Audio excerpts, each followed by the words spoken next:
నమస్తే, welcome to our Telugu. Professor నాగేశ్వరరావును ఆంధ్ర పోలీసులు అరెస్ట్ చేయడానికి వచ్చారా? ఇందులో నిజం ఎంత ఉంది? దీని గురించే మనం మాట్లాడుకుందాం.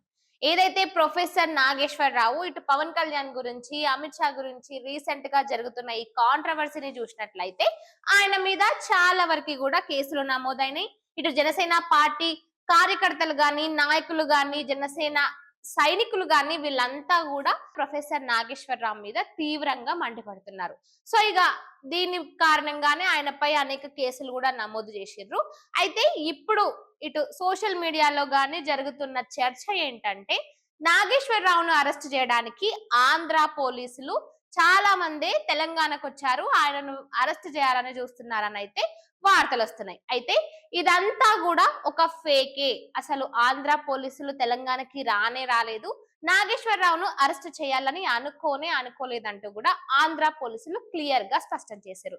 అసలు మరి ఎవరు దీని అంతా కూడా బయటకు తీసుకొచ్చిందంటే, ఇటు వైసీపీ పేటిఎం బ్యాచ్ అనుకోవచ్చు, లేదంటే ఇంకా పవన్ కళ్యాణ్ అంటే పడని వాళ్ళు ఇంకెవరైనా అని కూడా అనుకోవచ్చు. ఈ మొత్తం కాంట్రవర్సీకి సంబంధించి ఇటు కవిత మాట్లాడుతూ కూడా, ఒకవేళ నాగేశ్వరరావును అరెస్ట్ చేసినట్లయితే తెలంగాణ మీద దాడి చేసినట్టేనంటూ ఆమె మాట్లాడుతుంది. అసలు ఆమె మాటల్లో అర్థమే లేదు. ఎందుకంటే ప్రొఫెసర్ నాగేశ్వరరావు మాట్లాడిన మాటలు ఏదైతే ఉన్నాయో అవి తెలంగాణ ప్రజలందరూ మాట్లాడినట్ట కాదు కదా. మరి ఆయన్ను అరెస్ట్ చేస్తే తెలంగాణపై దాడి జరిగినట్టు ఎట్లా అవుతుంది? ఆయన ఏదైతే మాట్లాడిండో దానికి సంబంధించి ఆయనే ఒక మాట కూడా మాట్లాడిండు తర్వాత. ఏమని? నా ఏదైతే నేను ఒక స్ట్రాటజీని ఇది కరెక్టే అనుకున్నా గాని నా అజంప్షన్స్ అన్ని కూడా తప్పు, ఈ విషయంలో నేను కాస్త చూసుకొని మాట్లాడాల్సింది ఉండే అంటూ కూడా ఆయననే తర్వాత క్లియర్ గా మాట్లాడిండు. మరి తర్వాత మళ్ళీ ఇటు ఆయనపై కేసులు బనాయిస్తున్న నేపథ్యంలో ఆయన సరే యుద్ధం మీరు స్టార్ట్ చేసిరు కదా, దీన్ని ముగింపు నేను తెస్తానంటూ కూడా ప్రొఫెసర్ నాగేశ్వరరావు మాట్లాడిండు.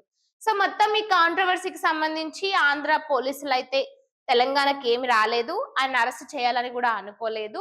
ఇక ఇంతలోనే ఈ వైసీపీ పేటిఎం బ్యాచ్, అదే విధంగా పవన్ కళ్యాణ్ వ్యతిరేకించే వాళ్ళంతా కూడా సోషల్ మీడియాలో ఇలాంటి ఒక అపోహను క్రియేట్ చేసిర్రు. ఇక ఇదంతా పక్కనకి పెడితే ఇటు పవన్ కళ్యాణ్ కూడా దీనిపై స్పందించిర్రు. ఏమని మాట్లాడిండ్రు?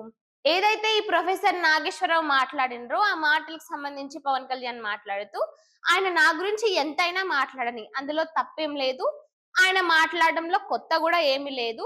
కాకపోతే ఇంత ఉత్తమమైన వాళ్ళు అంటే ఇలాంటి ఒక మేధావులు ఏదైనా మాట్లాడుతున్నప్పుడు, ముఖ్యంగా అమిత్ షా లాంటి వాళ్ళ గురించి మాట్లాడుతున్నప్పుడు కాస్త తెలుసుకొని ఆచితూచి మాట్లాడితే బాగుంటుందంటూ కూడా ఈ నాగేశ్వరరావుపై పవన్ కళ్యాణ్ కౌంటర్ అయితే ఇచ్చిండ్రు. ఇక దీనికి సంబంధించి ఇక ఇది పోలీసులు రాలేదు, ఇటు పవన్ కళ్యాణ్ కూడా దీనిపై రెస్పాండ్ అయ్యిండ్రు. ఇక ఇటు తెలంగాణలో మాత్రం కవిత ఎందుకంత కుతూహలంగా దీని గురించి మాట్లాడుతుందో అయితే తెలియదు కానీ, ఇక ఆమె దీని గురించి మాట్లాడుతూ, గతంలో నాగేశ్వరరావు నా మీద కూడా చాలా మాటలు అయితే మాట్లాడిండ్రు, అవి నాకు అప్పుడు నచ్చలేదు, కానీ ఆయన అరెస్ట్ చేయడం మాత్రం కరెక్ట్ కాదంటూ ఆయన సైడ్ స్టాండ్ తీసుకుందామే. అసలు అట్లా ఎందుకు తీసుకుందో ఆమెకే తెలవాలి. సో మరి ఈ మొత్తానికి సంబంధించి మీరేమంటారు? కామెంట్ రూపంలో చెప్పండి.